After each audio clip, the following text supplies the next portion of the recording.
안녕하세요, 의자입니다.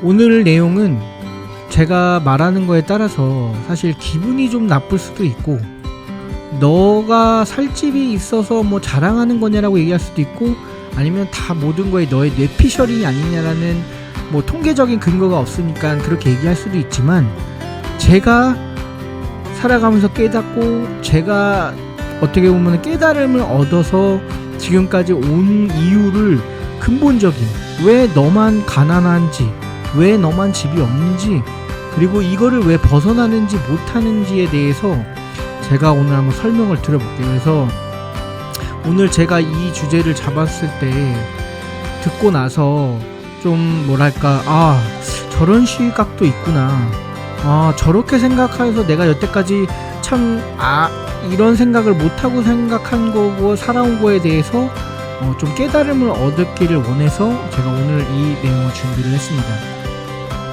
우리가 뭐 보통 가난하거나 집이 없는 이유가 대부분 그거잖아요. 내가 돈이 없어서, 아니면 월급이 작아서. 물론 이거는 보여주는 명목상의 팩트는 맞아요. 하지만 근본적인 건 이게 아니에요. 왜냐면 이렇다고 하면 모두가 다 가난하거나 집이 없어야 되는데, 우리나라 유주택 비율이 한 50% 돼요. 그러니까 2명 중에 1명이 집이 없다고. 그러면 이 사람들은 머리에 총 맞아서 집 샀나요? 아니면 물론 이 사람들 중에 기존 보유자도 있고 부모님 말 잘 들어서 그냥 무지성으로 집 산 사람도 있을 거예요. 하지만 그 중에서도 분명 집 살 기회는 있었어요.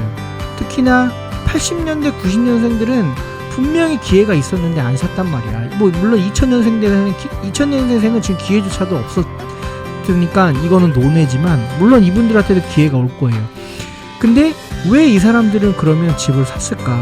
물론 그냥 무지성으로 산 사람도 있겠지만 가장 큰 거를 모르고 있는데, 우리는 대부분 태어나서 1살부터, 길게는 남자 같은 경우는 군대 다녀와서 대학 졸업까지 26년 동안 교육과 학습이라는 제도 안에서 살고 있어요. 저는 좀 극단적으로 얘기를 해서 배양당한다고 생각을 하는데, 우리가 어린이집, 유치원, 학교, 대학교, 그 다음 뭐 대학원, 군대까지 왜 다양한 기술과 학습을 배우는데 이거를 왜 하는지를 고민을 해보신 적이 있나요?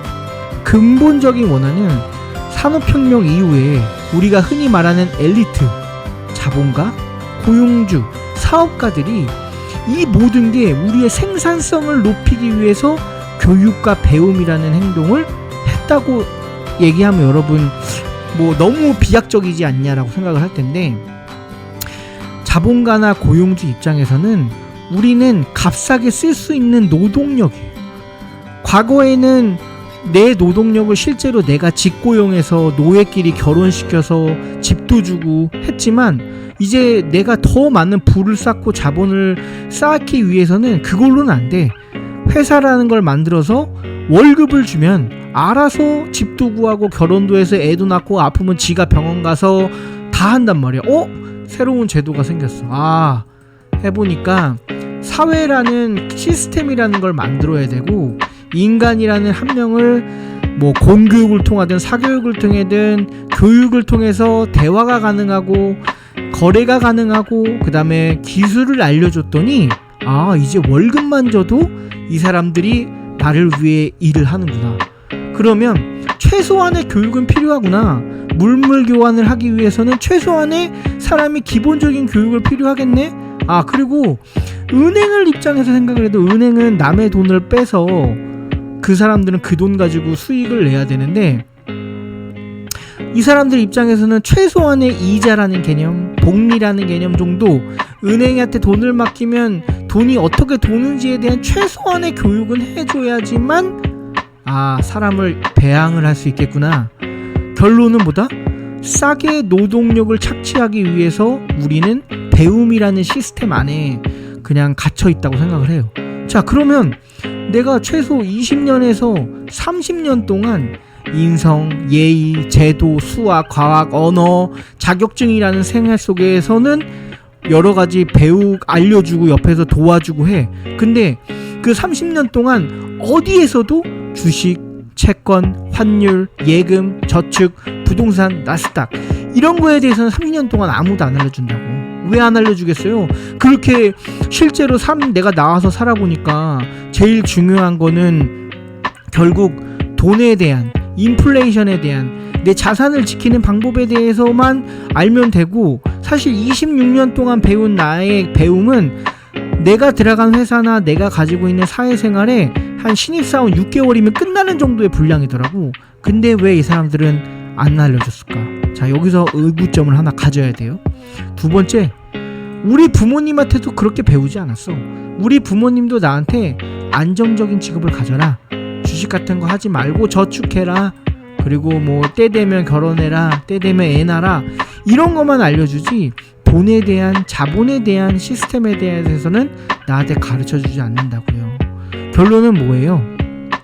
정규교육에서는 남을 고용해라, 레버리지를 해라, 사업을 해라, 그리고 제가 누누이 말하는 시간을 돈으로 바꿔라, 그리고 절대 죽을 때까지 투자를 멈추지 말라라는 내용은 어디 한 줄에도 찾아볼 수 없다고. 그 수많은 대한민국에서 26년 동안, 27년 동안, 30년 동안 배우는 과목 중에 결국은 우리는 내가 당연히 집을 사지 못하고 가난하게 살아가는 이유는 이 시스템 안에 있기 때문에 그렇게 키워진 거예요. 근데 이거를 깨달으냐 안 깨달으냐, 아니면 깨닫지 못하더라도 강요해서 했냐 안 했냐가 지금 여러분의 위치를 저는 대변한다고 생각을 해요.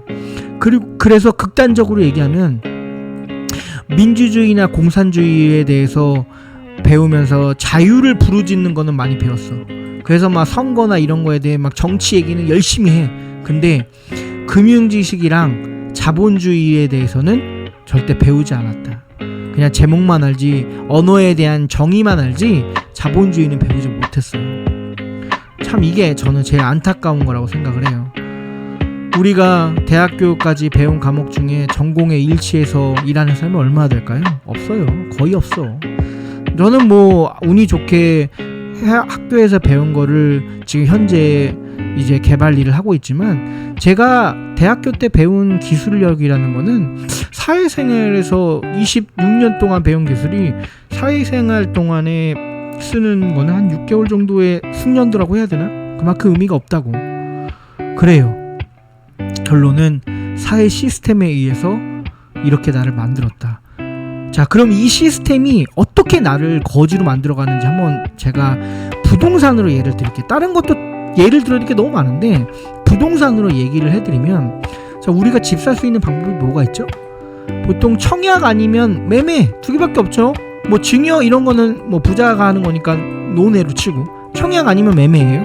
근데 자, 내가 청약을 하려고 해. 자, 청약 제도 자체가 어떻게 돼 있죠? 청약 제도 자체가 누가 더 가난한지, 누가 더 무주택을 오래 했는지, 누가 더 부모를 부양하고 있는지, 아니면 너가 지금 거주 지역이 어딘지, 이런 조건들을 존나게 건다고.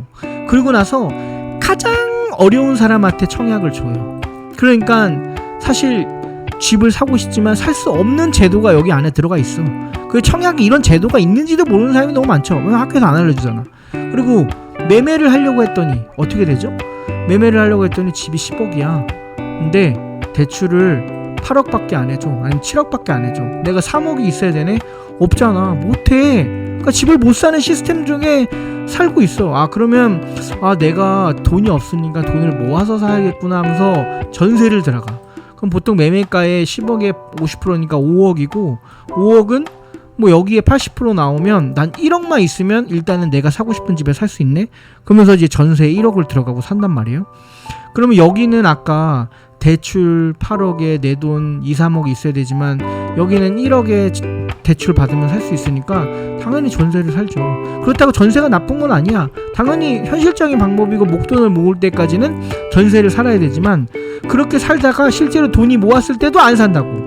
왜냐면 더 모으면 다른 더 좋은 집을 살 수 있을 것 같고, 내가 살 수 있는 시기가 오면 누구도 야 누가 요즘 집 사냐 이렇게 옆에서 사회나 경제나 뉴스에서 존나게 뿌린다고. 그러면서 또 안 사면 어떻게 되죠? 그 사이클을 지나가면 또 집 못 사는 거예요. 그리고 결론은 합리적인 선택을 내가 배운 건 수학밖에 없는데 수학에서 합리적인 선택은 당장 누가 봐도 전세를 사는 게 낫고 대출을 받아서 집을 사게 되면 또 세금, 종부세, 보유세, 그 다음에 매매하면 양도세 엄청 많다고. 결국은 집을 못 사게 한다고. 근데 왜냐?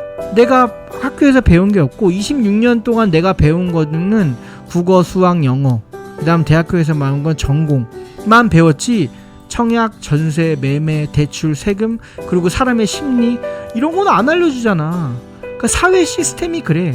너는 노동력을 제공하기 위한 사람으로 키워졌을 뿐이지 자본가나 엘리트한테는 너는 이 굴레에서 벗어나지 않게 시스템을 만들어놨다고.